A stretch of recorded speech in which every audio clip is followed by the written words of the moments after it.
PSMS Medan vs Sriwijaya FC, tidak mau kendor, misi Nil Maizar sapu bersih laga pamungkas.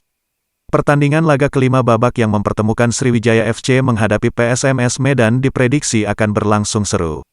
Penyisihan pertama Liga 2 Grup A tersebut akan berlaga di Stadion Gelora Sriwijaya Jakabaring Palembang, Kamis, tanggal 28 Oktober tahun 2021, pukul 20.30.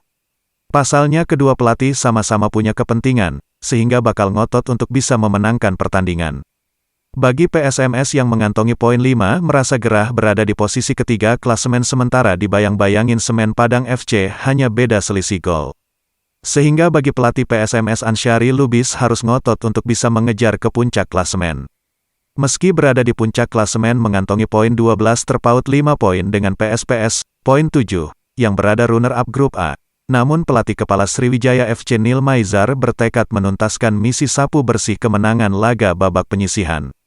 Ia tak mau lengah dan terus memompa semangat anak asuhannya Dedi Hartono dan kawan-kawan untuk tidak kendor meraih kemenangan dalam memuluskan langkah di putaran selanjutnya.